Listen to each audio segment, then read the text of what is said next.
They believed nobody was looking. However, what Bishop Brandon Porter witnessed when he entered that exclusive COGIC elders meeting had the capacity to rock a whole denomination.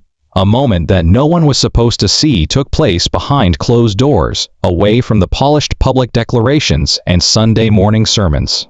A time that is currently raging like wildfire within the church community. And what happened isn't the only question. The leaders concerned attempted to bury it as soon as possible because of this. What follows will cause you to reconsider all of your preconceived notions about accountability, leadership, and the covert scandals that shaped the Church of God in Christ. You are already aware that something has been simmering beneath the surface for months if you have been keeping up with the growing tension inside COGIC leadership. However, there is nothing like the occurrence that has everyone talking at the moment.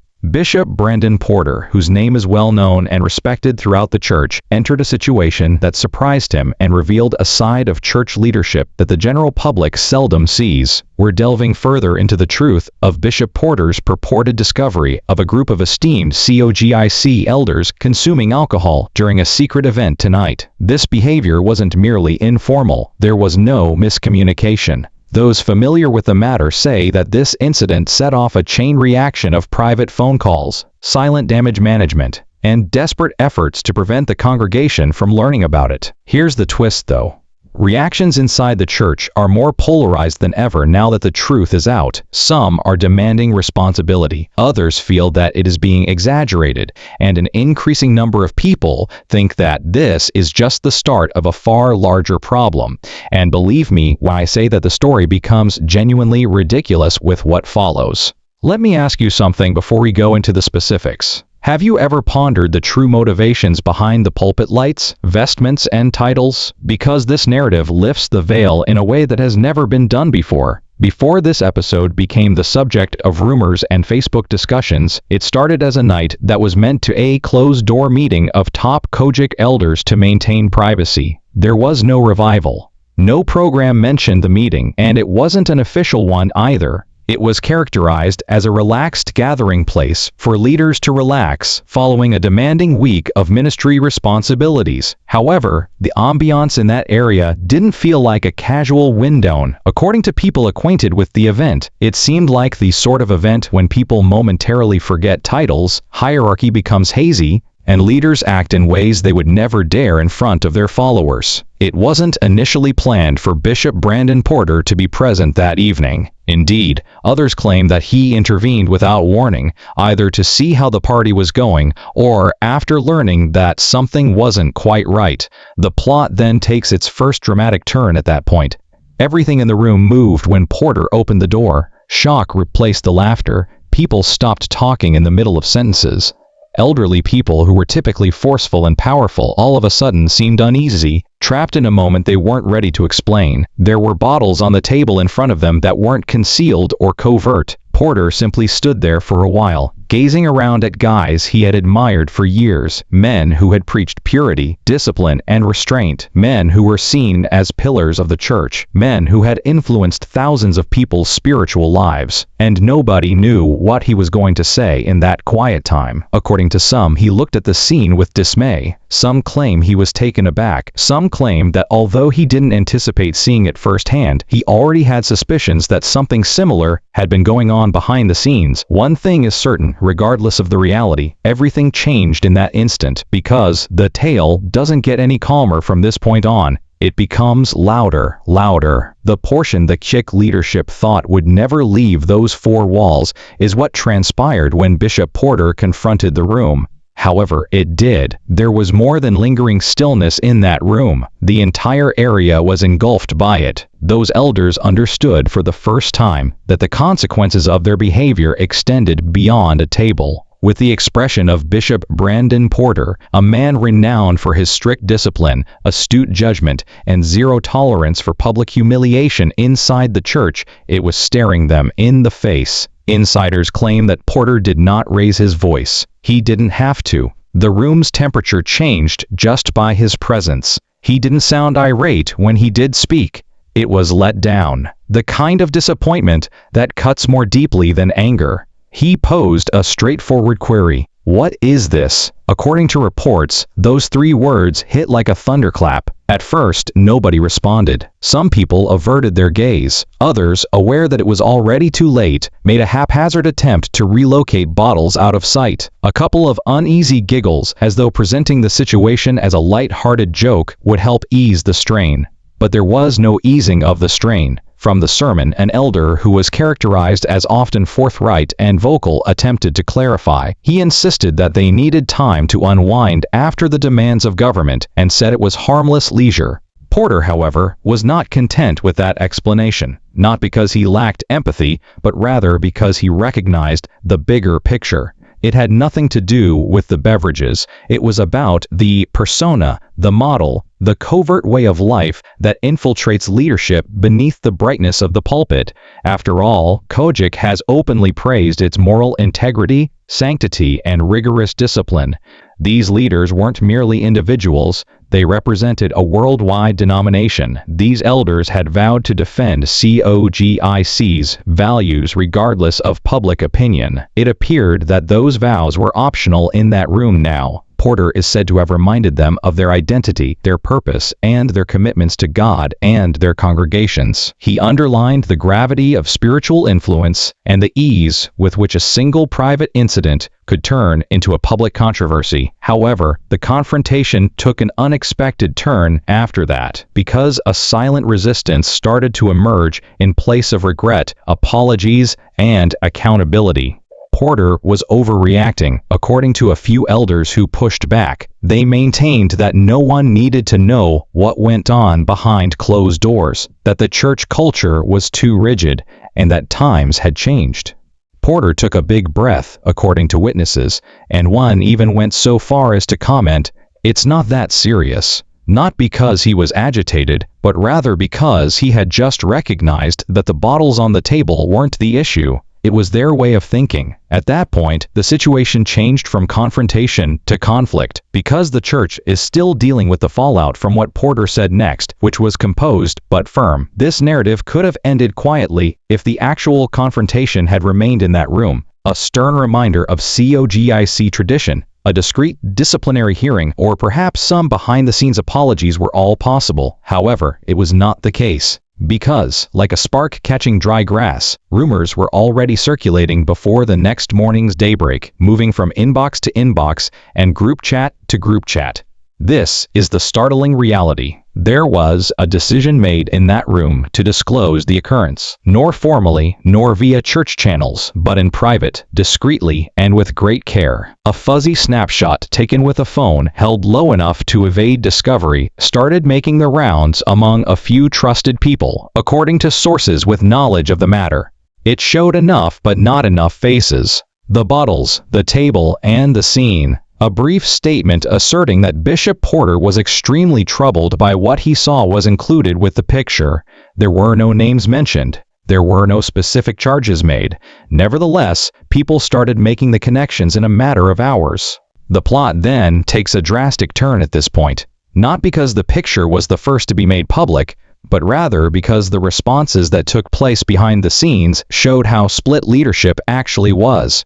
A few elderly people became frightened. A few were incensed. Some insisted on knowing who had leaked the information. The strongest response, however, was from those who think Porter may have been at fault. They believed that Porter had made it possible for someone to record and disseminate the event by challenging them and assuming the moral high ground. They thought he had broken the unwritten law. What transpires within leadership remains within leadership. However, there is no proof that Porter disclosed anything. According to insiders, he was the one who urged the group to resolve the issue in a private and honorable manner. However, pride turned into fury and mistrust into gasoline. A silent altercation swiftly turned into a simmering internal struggle, one in which elders were taking sides, challenging motivations, and promoting stories that exacerbated rather than lessened the drama. In the meantime, the picture was making the rounds in secret church circles, getting more detailed with each send. Although no one was able to verify it, some texts implied that the elders were intoxicated. Others maintained that constituted a pattern of behavior rather than an isolated incident. Others stoked rumors that the leadership was reverting to a culture of secrecy that went against what they publicly advocated. However, a second leak appeared at the unexpected moment. A voice message with even more startling claims was transmitted by someone who seemed emboldened by the photo's widespread distribution. Porter was allegedly disappointed, and the voice, purportedly from someone close to the group, stressed that this wasn't the first time such behavior has been observed. It's still unclear if that message was completely true or overblown, but once it came to light, it didn't matter. The story had become unmanageable. People from all throughout the nation started to ask inquiries. Late-night calls began to come in from ministers. District officials hurried to repair the damage. It was no longer about bottles on a table by this time. It concerned leadership, responsibility, trust, and whether or not those in positions of authority were upholding the principles they advocated. Porter, now unintentionally linked to the leak, was drawn into a storm he had no intention of causing as the pressure rapidly increased. Even his admirers started to question what would happen next and whether this instance would result in exposure, discipline, or a fresh round of internal reforms. The story's arrival to National COGIC headquarters, however, was the real shock, because everything quickly escalated as the upper offices learned of what had happened. The story had grown from a whisper by the time it got to national headquarters. Senior officials could no longer afford to ignore the faint, lingering rumble. Even the hint of internal misbehavior shakes the leadership structure of a denomination as big and historically disciplined as COGIC. And this was not just a suggestion at all. Everything changed as soon as the picture and the messages that went with it appeared on the desks of important officials. Meetings were scheduled. Phone lines were lighted up, and inboxes were overflowing with urgent communications. What had begun as a low-key dispute behind closed doors was now in danger of turning into a major embarrassment for the entire church. As an organization, COIC is fiercely protective of its reputation, its foundation, its organization, and its dedication to sanctity. These are more than just customs. These are foundations that have been constructed over a century. An emergency is declared for anything that jeopardizes such foundations. According to people with knowledge of what transpired next, a number of senior executives were concerned not just about the incident, but also about how quickly the leak spread. They realized something important. Institutions are not destroyed by scandals. Cover-ups do. Additionally, they ran the risk of losing more credibility the longer they put off dealing with the issue. The conversation grew tense behind the scenes. Was this a disciplinary matter? Was the vows betrayed? Was it a moment of poor judgment? Or was it just human weakness or moral failure? At once, opinions clashed. Some people think that in order to set an example, the elders needed to be held publicly responsible. Transparency, they contended, would restore trust more quickly than silence. They maintained that the congregation was entitled to clarity, confidence, and honesty. Some pushed in the other direction. They wanted to keep the incident under wraps, and keep the church out of the spotlight. They cautioned that making the matter public could erode senior leaders' authority and splinter already brittle internal ties. Then there was a third group, a small but influential faction that thought Bishop Brandon Porter should be questioned for how the tale got out of that private room rather than for drinking. They speculated that the leak may have been the result of hatred sparked by his confrontation. He was seen by them as the catalyst rather than merely the witness.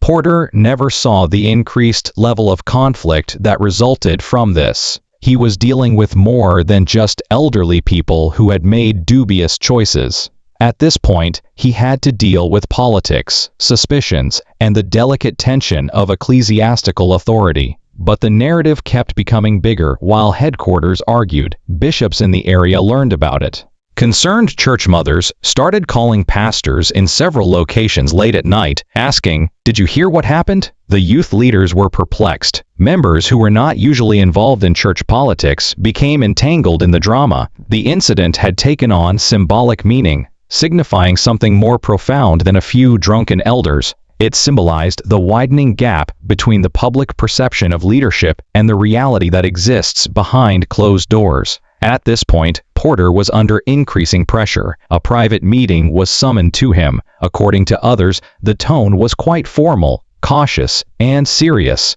In addition to what he saw, headquarters wanted to know how much he knew, how the leak began, and whether he planned to publicly address the matter. Porter reportedly stood his ground, composed yet unflinching. He clarified that he was not the source of any leaks. He made it clear that he only faced what he saw. He claimed that his goal was to preserve the church's integrity rather than to reveal or shame anyone. But it was impossible to sidestep the question that hung in the air. Who leaked it if not him? More importantly, why? In actuality, COGIC leadership is aware that enemies are rarely the source of leaks. They originate internally, from those who are profoundly disillusioned, invisible, or unheard. The strain that resulted from that realization alone was unbreakable. Silence was no longer acceptable, according to someone in that circle of trust. And when headquarters kept looking, they found something much more concerning.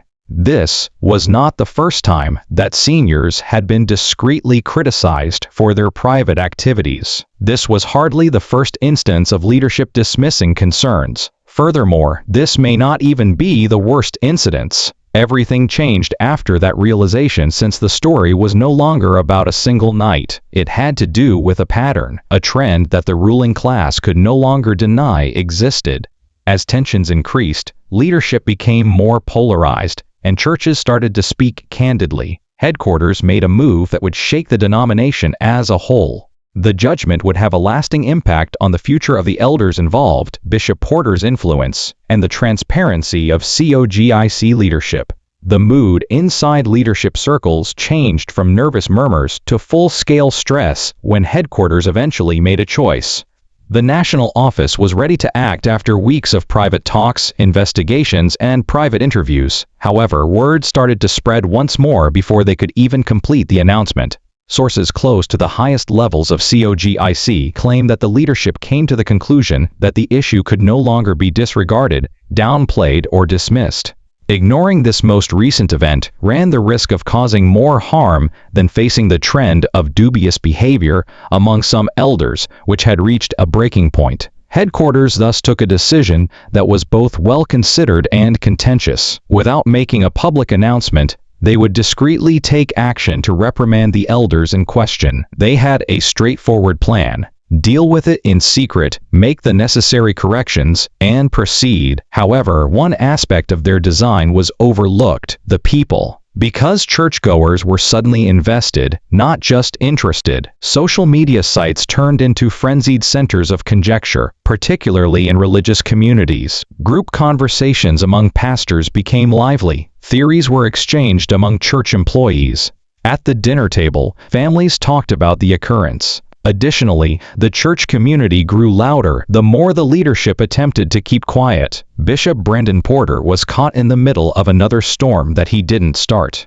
Members requested that he give a public speech. Others stood up for him, claiming he had been wrongfully accused. He was being punished by association, according to some, and inside opinions in leadership circles were more polarized than before. Porter was commended by some for maintaining standards of holiness. Others said he had incited violence that could have been kept under wraps. Some said in private that they appreciated his audacity, but were afraid of the repercussions. Porter was ultimately contacted by headquarters once more, this time to reassure him that he was not in danger. They advised him to remain silent in public until the church completed its internal reaction, even though they agreed that he had done exactly what was expected of him, confronting when he saw it. Porter found himself in a challenging situation. He had the church he loved and served on one side, advising caution. His base of supporters, on the other hand, was expanding and demanded responsibility, honesty, and openness. In the weeks that followed, the elders in question were discreetly called in for a rigorous, behind-closed-door disciplinary review process that reportedly featured harsh warnings, brief bans, and counseling orders. However, rumors took control as a result of leadership's refusal to provide information. According to some, the seniors were taken out for good. they were sent to lesser districts, according to others. Some even said that the episode revealed more serious problems that the leadership was still attempting to look into. In the meantime, Bishop Porter received an unexpected surge of support. Members started to commend him for his bravery. In sermons and live streams, a few pastors publicly defended him. His readiness to challenge hypocrisy was commended by youth leaders, who are sometimes dubious of church politics. However, not everyone was on board. Even if Porter wasn't the one who leaked anything, there were whispered rumors in some leadership circles that he had turned into a symbol of divisiveness. His readiness to confront wrongdoing, especially in private, was perceived by some as a danger to the cozy silence that safeguarded established bonds. The story reached its most pivotal moment when the leadership recognized they had to make a decision that would determine their future.